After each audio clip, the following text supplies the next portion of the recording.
Okay, chapter 26, let's go. It was a cold, cheerless camp, tired from the hard pace they had been keeping up.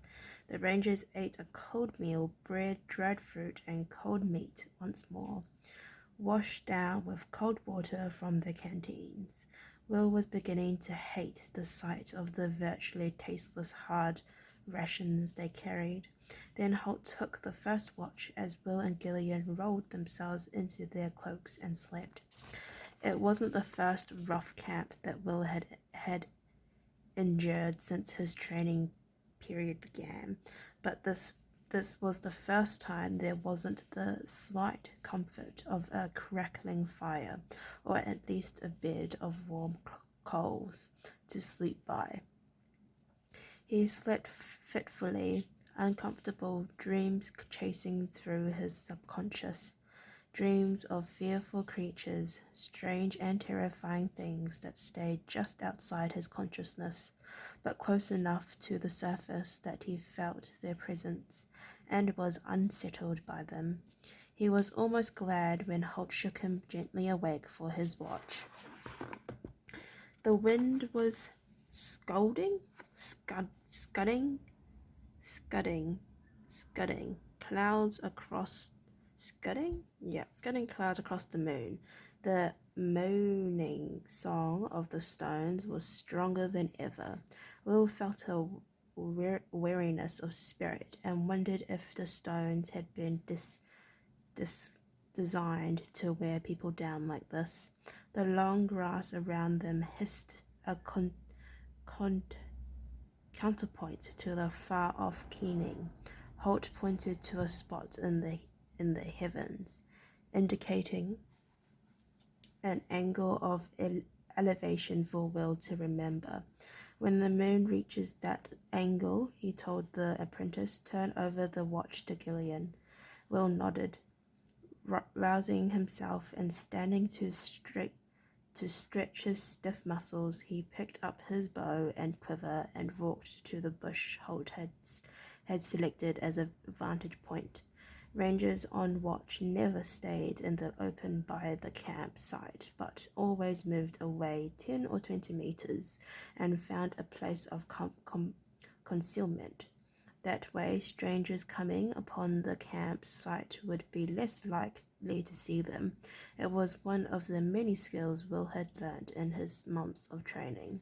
He took 2 arrows from the quiver and held them between the fingers of his bow hand. He would hold thus for the 4 hours of his watch. If he needed them, there would be no excessive movement as he took an arrow from his quiver, movement that might alert an attacker.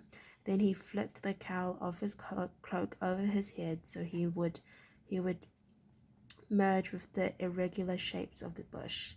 His head and eyes scanned constantly from side to side as Holt had taught him, changing focus constantly from close to the campsite and out of the dim horizon around them.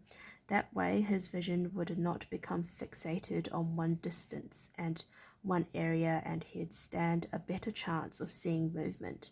From time to time he turned slowly through a complete circle, scanning the entire ground around them. Moving slowly to keep his own movements as imperceptible as possible. The keening of the stones and the hissing of wind through the grass formed a constant background, but he began to hear other noises as well, the rustling of small animals in the grass and other less explicable sounds. With each one his heart raced a little faster, wondering if this might be the Kalkara creeping in on the sleeping figures of his friends. Once he was convinced that he could hear the breath of a heavy animal. Fear rose up in him, clutching at his throat, until he realized that, with his senses turned to the utmost degree, he could actually hear his companions breathing quietly in their sleep. He knew that from any more Then 5 meters away, he would be virtually invisible to the human eye, thanks to the cloak, the shadows, and the shape of the bush around him. But he wondered if the Kalkara depended on sight alone. Perhaps they had other senses that would tell them that there was an enemy concealed in the bush. Perhaps even now they were moving closer, concealed by the long shifting grass, ready to strike. His nerves already stretched beyond endurance by the stone felt's dismal song urged him to spin round and identify the source of each new sound as he heard it. But he knew that to do so would be to reveal himself. He forced himself to move slowly, turning carefully until he faced the direction from which he thought the sound had come, as assessing each new risk before disregarding it. In the long hours of tense watching, he saw nothing but the racing clouds, the fleeting moon, and the undulating sea of grass that surrounded them. By the time the moon reached the preordinated elevation, he was physically and mentally drained. He woke Gillian to take over the watch, then rolled back into his cloak again. This time there were no dreams. Exhausted, he slept soundly until the grey light of dawn. They saw the stone felts by mid-morning, a grey and surprisingly small circle of granite monoliths that stood at the top of a rise in the plain. Their elected course took the riders a kilometre or so to one side of the stones, and Will was content to go no closer. The depressing song was now louder than ever, it ebbing and flowing on the tide of the wind. Next flute player I meet, said Gillian with grim humour. I'm going to split his lip for him. They continued on their way, the kilometres passing behind them, hour after hour, one the same as the next, with nothing new to see, and always with the faint howl of the stones at their back, keeping their nerves on edge. The plainsman rose suddenly from the grass some 50 meters away from them, small, dressed in grey rags and with long hair hanging unkempt on his shoulders. He glared at them through mad eyes for several seconds. Bill's heart had barely recovered from the shock of his sudden appearance when he was off, bent double and running through the grass, seeming to sink into it. Within seconds, he had disappeared, swallowed by the grass. Holt was about to urge Albert in pursuit, but he stopped. The arrow he had selected instantly and laid on the bowstring remained undrawn. Gillian was also ready to shoot, his reaction every bit as sharp as Holt's. He too held his shot, looking curiously at the senior. Holt shrugged. Many may mean nothing, he said. Or maybe he's off to tell the Kalkara, but we can hardly kill him on suspicion. I suppose there's no difference, he said, whether we find the Kalkara or they find us.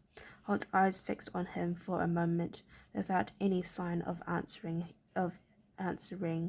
humour. Believe me, Gillian had said, there's a big difference.